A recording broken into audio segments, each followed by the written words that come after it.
Greetings YouTube, LMS Tactical here with another angle here. I'm just messing around with this camera mount, trying to come up with different angles, keep it interesting. Figure you guys might want to know if I have any hairs up my nose that need trimming, so give you a different view here. Alright, getting serious here. My neighbor came up to me the other day and he says, Mike, I got to talk to you about something, and it's kind of a serious situation, serious question, kind of grim, morbid, I think was the word that he used. And I'm like, sure, man, what's on your mind? And of course, you know, I knew it had to do with prepping, because that's what he and I talk about for the most part. And he says, what do we do with the bodies? Just think about that for a second. What do we do with the bodies? What a great question, and it's one that I've given, you know, much thought to. And I've spoke about this on some other videos, I believe, or at least responded to other folks, because it's been addressed before by other. You know, I'm not the original guy to come up on YouTube with this topic. However, it's a subject that actually mushrooms into other topics that we need to explore if we want to be prudent and we want to be good citizens and just overall good human beings. So let me backtrack. Unbelievable. Let me backtrack just a second here and talk about my philosophy overall when it comes to shit hit the fan scenario and the you know, the possible or probable violence that's going to accompany it. Mad Max scenarios, that kind of thing. Now, if you are in any way looking forward to that kind of a scenario, if you're somebody that has visions of, holy shit, there's an 18-wheeler, freaking, this is insane. Holy shit, hang on. Fucking FedEx 18-wheeler, man, almost caused me to die here. But if you're in any way, shape, or form looking forward to this kind of scenario, shame on you. You know, because I can tell you that clearly you're somebody that probably has not been in that situation. And I'm talking about where bodies are laying around, bloating, and, you know, these are, you know, health issues and all the things that go with it, emotional trauma, you name it. So hopefully you're not one of those people that's looking forward to something like this type of scenario. One of the things you need to consider is staying healthy. All right, you need to watch your diet and make sure that you're in a position to stay healthy and not get overweight. You know, get your body and mind prepared for any kind of scenario. I like to start off the morning with something healthy. Let me get a number one. Medium or large? Large with a Diet Coke. See, Diet Coke. Eat healthy. Watch your diet. Just vegetables, nothing greasy, nothing fried, so that you can maintain a physique like I have. Yeah, you know, hopefully you're not one of these people that's looking forward to this kind of scenario. But if you are, man, God forbid we end up in a Mad Max type of scenario where it's just a total free-for-all. You'll learn real quick that that's not a place that we want to be at. All right, enough of the preaching. I may edit this whole shit out anyways. I mean, I am clearly the first customer of the day because, let's face it, you know, who gets a huge hamburger, you know, a double with cheese and bacon and french fries and all that? Who gets that at 10 o'clock in the morning? Not many people. I need help. You need to have a place that's designated. Right now, you need to know where that is. A place that's far away, far enough away from your living area, your eating areas, certainly your food and water supplies.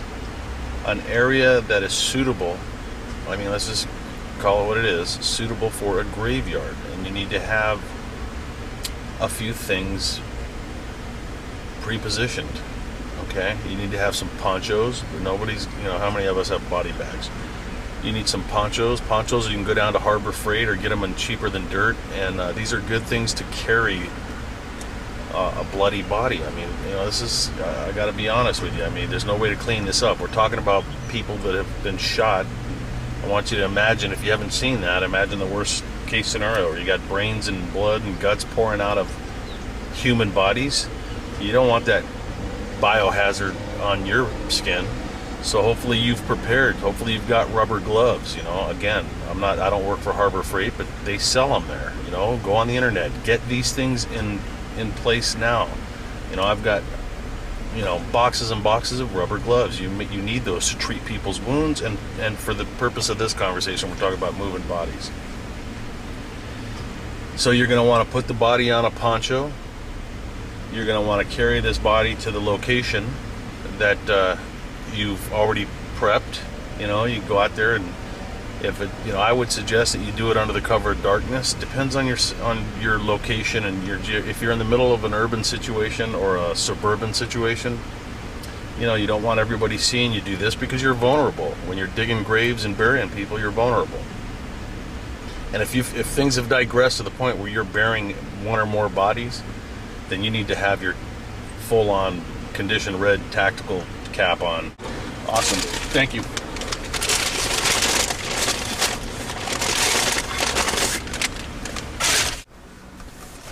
Okay, so yeah, excuse me while I eat my brunch here. I apologize, but I got too much to do here, so I'm going to try and finish this video while I'm eating my health food here. We are fat-free. So yeah, where were we? Bloody bodies with brains and teeth hanging out. You want to be cognizant of your biohazard situation and not get this crap all over you. So you're going to wear your gloves, you're going to put these bodies on a poncho or whatever plastic tarp you got. Tarps are a dime a dozen. Go on the internet. Move them when it's tactically safe to do so. The sooner the better, because if it's summertime, if you haven't dealt with human cadavers in a non-sterile setting, I mean like out in your driveway and shit, let me tell you something. It's a nasty fucking situation. In Katrina there were bodies bloating up and laying on the sidewalk, and it's a health issue. It's not only a health concern, but it's also a morale issue. If you don't think looking out the window or walking between houses and stepping over brains and teeth isn't a freaking morale killer, you haven't been to some of the best places I've been. So, before you bury these bodies, now this is the important part.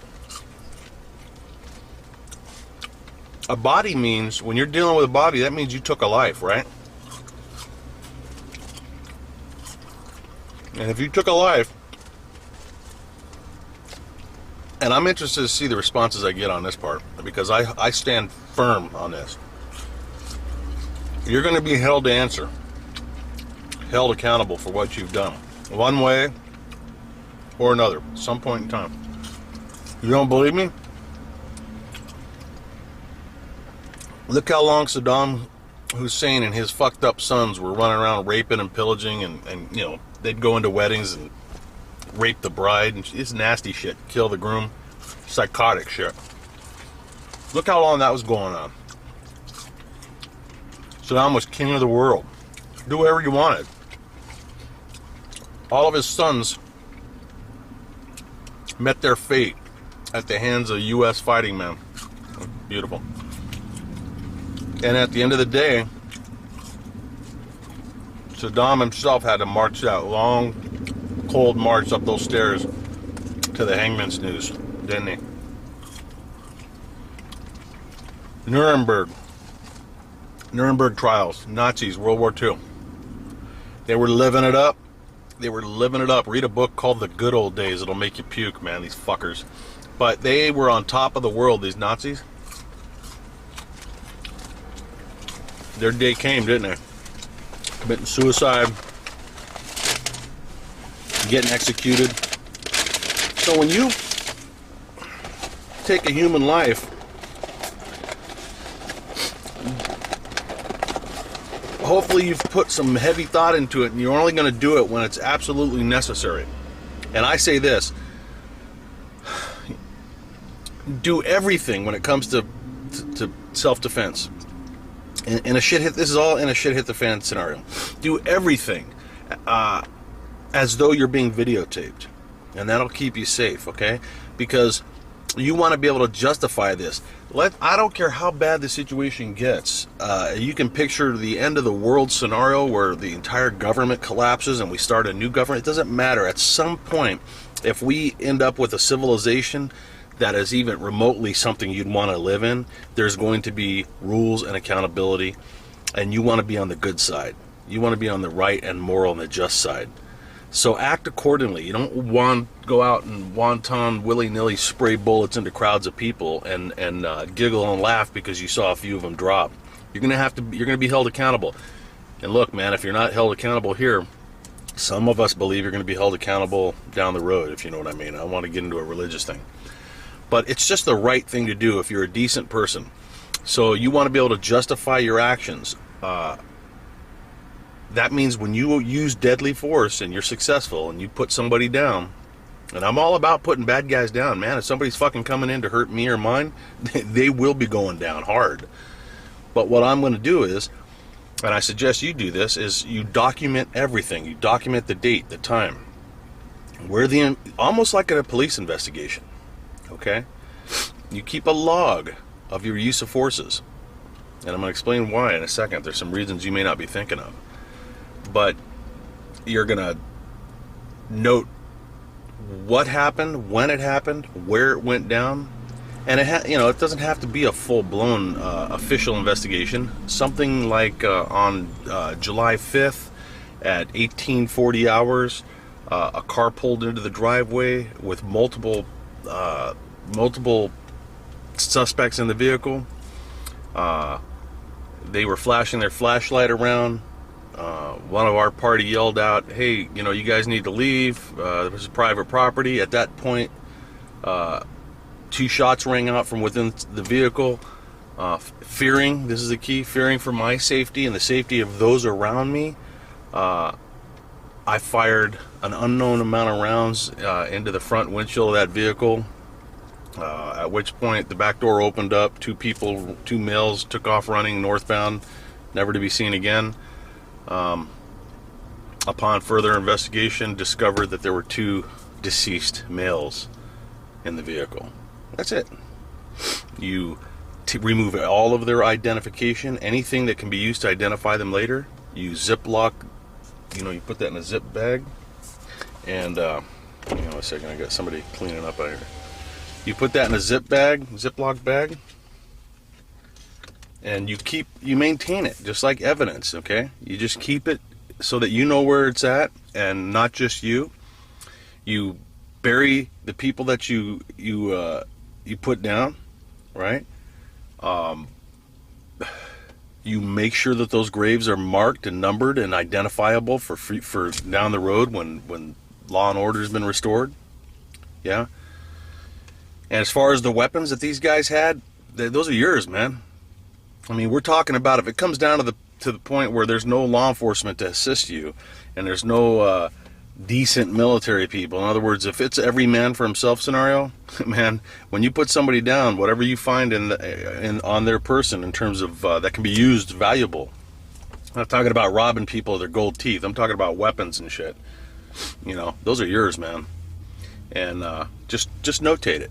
Removed 2 AK-47s from the vehicle, distribute them amongst our security personnel. Bam. The point is, you want to operate the same way that the courts operate in our country, okay, or they're supposed to operate, which is basically the reasonable man rule. Courts typically look at all situations as, what would a reasonable person do in the same situation? What would they, how would they have acted? And let's face it, all things considered, the totality of the events. If you're in a shit hit the fan scenario and a car rolls up and shots ring out, most reasonable people, if they were holding a .223 or a weapon, would unload into that vehicle. So you'd be covered. You will show by virtue of your actions that you're a decent human being and that you weren't just acting like some fucked up cowboy out there looking to kill people. All right, so those are things to consider. Right now I'm going to eat my lunch.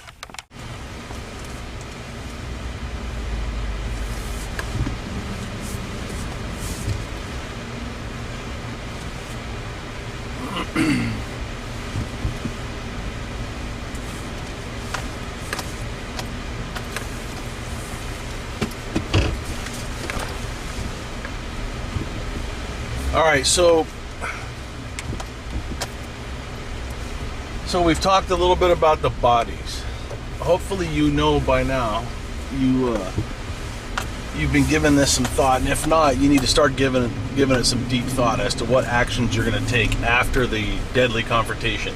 Hopefully you have your tactical skills and your shooting ability wired pretty tight by now, and you'll survive the lethal encounter. But make no mistake about it, once that part of it's over, you still have work to do. You've got to be able to accurately record the incident and make sure that you know that you've recorded where the bodies are, or the body is, depending on how long this thing lasts and how many confrontations you have. Hopefully you won't have any. If you've planned your bug out situation appropriately, you'll be able to avoid these types of conflicts. But let's be honest. I mean, depending on how bad things get, there's a good chance that you may have to drop somebody. Do it with honor. Yeah. Make sure that you follow the rules of decent humanity. You shoot somebody and you wound them, take care of them. We're not murderers, okay? We're not the psychotic, gun nuts that are looking for a confrontation that so many people believe we are. But, this is an opportunity to prove them wrong, okay? And if the law enforcement community turns against us, so to speak, then we'll prove them wrong too, because we're not a bunch of vigilantes that are going to be out there whacking people because it's fun and exciting and like all the things you see on TV. Trust me, it's not. I'm not going to get into my own personal history, but I can tell you this. I know from experience that taking somebody's life is a pretty big thing, okay? No matter what. I mean, I'm talking about people that are trying to kill you. Just because it's the right thing to do doesn't mean that it's an easy thing to do. If it's something that you can do without any remorse or any emotions at all, then you're probably a cold-hearted fuck, quite frankly. Because let's face it. I mean, you never know who's coming into your area. Are they coming in as raiders? That's one scenario. What if somebody's got kids at home and the guy didn't prepare? Now the quick response is, well, screw them. That's their problem. But that's not the decent human response. If some father is absolutely out of control and he's trying to get food for his kids and he comes storming into your compound and he makes a shitty decision because out of panic, and he pulls a gun, or he comes in guns a-blazing, you got to put him down. Shame on him for putting you in that situation, but that's not something to celebrate, that you whacked somebody's father. If you wounded that person, you need to give him medical treatment to the best of your ability. Get him to wherever you can for help, whatever the case. And if he doesn't survive the encounter, high five to you. You won. But now you got to do the right thing. Record it. Document it. Give him a decent burial. You don't want to become part of the lawless society that you're preparing to defend against. If you're sitting here, if you're a prepper and you're taking all these steps to prepare to defend your loved ones and yourself against the zombies, you don't want to become a zombie. You don't want to become the very thing that you're trying to defend against. I can tell you this with absolute 100% clarity and conviction. Any human being, no matter who they are, who they work for, or what they do, that is coming into my world to rain pain or death and destruction on those that I love, or myself, or my dog, they're going to be dealt with very quickly and very harshly. And quite frankly, they're probably not going to survive it because I'm pretty good at what I do. But just as sure as I'm going to survive that deadly encounter, like I always have, I'm going to do it with remorse. I'm going to be sad and sorry that that idiot put himself in that position and put me in the position to do it. I'm going to document everything that happened, and I'm going to be able to hold my head high in the event that down the road we have some sort of a criminal proceeding or a civil proceeding to look at my actions, and my actions will stand up to any reasonable man clause or any reasonable man's standard, because I will act as any reasonable person would act in that situation. All right, so let me know what your thoughts are. Hopefully I made some sense. This video was made in bits and pieces as I was taking care of some business today. So, I don't know if I covered all of the things I wanted to. But you know what, if I left something out, or you got something to add, or you think that I'm completely wrong, don't just watch the video, get involved, man. Leave some comments. You got to understand, the comments are not just a way to make me feel good about myself. The comments are read by a lot of people that watch these videos, and you may help them by giving them ideas that they hadn't thought of. So, this is all part of us sticking together, us being the good people in society. We owe it to each other to make sure that we're watching out for one another and covering all the bases. All right? So, get your responses up, make some video responses. Dr. Jim left one on my last video, and I thought that was pretty cool. If you haven't checked out his channel, do so, because he's got some good information. All right, stay safe, stay alert, stay alive. LMS Tactical signing out.